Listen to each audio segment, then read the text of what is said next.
තෙරුවන් සරණයි ඔබ සියලු දෙනාටම අද දවසේත් අපේ YouTube නාලිකාවෙන් ධර්ම සාකච්ඡාවක් සඳහා යොමු වෙන්නට කියලා බැලුවේ. අද කතා කරන්නට බලාපොරොත්තු වෙන්නේ සීලය ගැන. ඇත්තටම අපේ මිනිස්සු කෝයට පන්සලට ගිහිල්ලා සිල් සමාදන් වෙනවා. ඇත්තටම මේ මිනිස්සු සමාදන් වෙන සීලය බුදුදහම තුල ඇත්තටම කතා කරන සීලයද?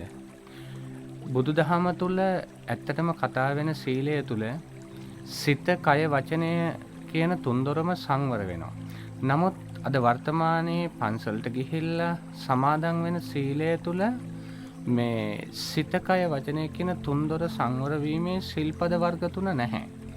පාණාතිපාතා, අදින්නාදානා, කාමේසු මිච්ඡාචාරා. ඒකෙන් කය සංවර වෙනවා. මුසාවාද වචනය සංවර වෙනවා.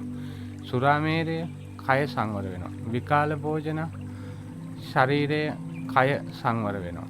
ඒ වගේම නච්ච ගීතවාද ඒකිනුත් කය සංවර වෙනවා.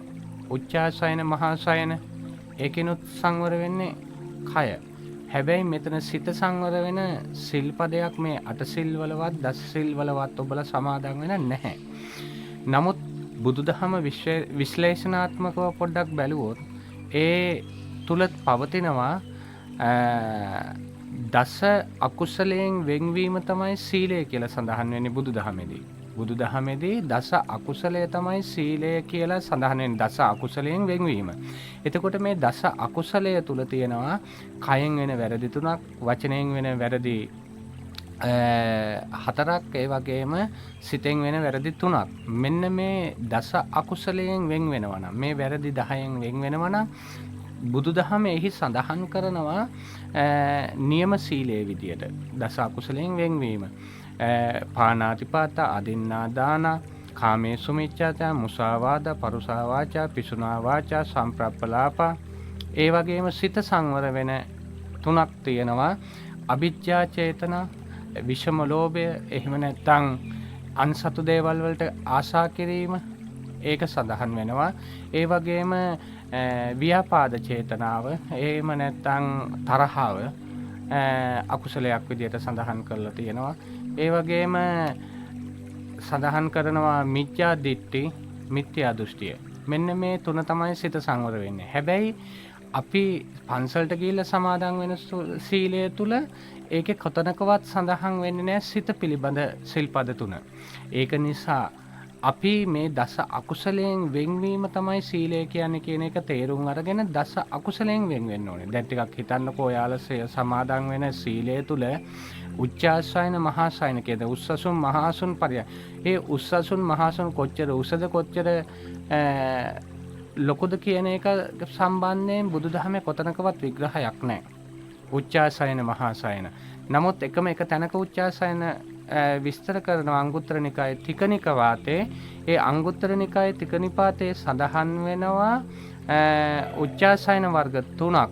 ආර්ය උච්චාසයන, බ්‍රහ්ම උච්චාසයන, දේව උච්චාසයන. යම් කිසි කෙනෙක් දේවත්වයට පත් වෙන්න යම් කටයුතු ක්‍රමවේද පවත්වාගෙන යනවා නම් එයා දේව උච්චාසයන වඩන කෙනෙක්. යම් කිසි කෙනෙක් බඹලෝ ඉපදෙන්නට යම් අවශ්‍ය පිළිවෙත් පුරනවා නම් එයා බ්‍රහ්ම උච්චාසයනයට පත් වෙච්ච කෙනෙක්. ඒ වගේම ආර්ය උච්චාසයන කියන්නේ නිර්වාණයට පත් වෙන්න යම් කිසි කෙනෙක් ඒ දේවල් වඩනවා නම් එයා ආර්ය උච්චාසයනයට පත් වෙන්න කෙනෙක්, නිර්වාණය වෙනුවෙන් කටයුතු කරනවා නම්. ඒ වගේම තමයි මෙන්න මේ දේවල් වැරදි විදියට ගොඩක් වෙලාවට සීලය තුල මේ අය කතා කරනවා. ඒක නිසා බුදුදහම විශ්ලේෂණාත්මකව සලකා බලන කෙනෙකුට හොඳටම තේරෙනවා බුදුදහමේ දස අකුසලයෙන් වෙන්වීම තමයි සඳහන් වෙන්නේ සීලයේ විදියට. ඒක නිසා ඔබලා දස අකුසලයෙන් වෙන් වෙලා දස කුසලයේ වඩන්න. ඒ දස කුසලයක යම් කෙනෙක් අංග සම්පූර්ණ වඩනවා නම් එයා සෝවාන් වෙච්ච තැනට එන්න පුළුවන්. අපි දන්නවා පින්දහම් කරනවා. පින්දහම් කරාම අපි හොඳ තැන් වලටපත් වෙනවා. හැබැයි පින්දහම් කරලා සීලේ අඩුපාඩු කන් තියෙන මිනිස්සු තිරිසංගත භාවයන්ට පත් වෙනවා. එතකොට තිරිසංගත භාවයන්ට සීලේ අඩුපාඩුකම් තියෙන මිනිස්සු පත් වෙනවා නම් සීලේ අඩුපාඩු මොකද්ද සීලය කියලා කියන්නේ? සීලය කියලා කියන්නේ ඔයාලා හිතන දේ නෙමෙයි, මේ දස අකුසලයෙන් වෙන්වීම තමයි සීලය කියන්නේ. ඒක නිසා ඔබලා තිරිසංගත භාවයන්ට පත් නොවෙන්න නම් අනිවාර්යයෙන්ම දස කුසලය සීලය වර්ධනය කර යුතුයි. එහෙම නැත්නම් දස අකුසලයෙන් වෙන් වෙලා කටයුතු කරන්නට ඕනේ.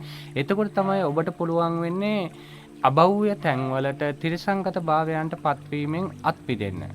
කොච්චර පින් කරත් වැඩක් වෙන්නේ දස අකුසලයෙන් මිදෙන්න උත්සාහ කරන්නේ නැත්නම් දස කුසල සීලය තමා තුල නැත්නම් අනිවාර්යයෙන්ම ඒ පුද්ගලයා තිරිසංගත භාවයන්ට පත් වෙනවා. ඒක නිසා අපි කවුරුත් එක්ක ඒ යහපත් විදියට දස කුසලය වඩමින් දස අකුසලය මග හරමින් ජීවිතය ගත කරන්න. ඔබ සැමට තෙරුවන් සරණයි.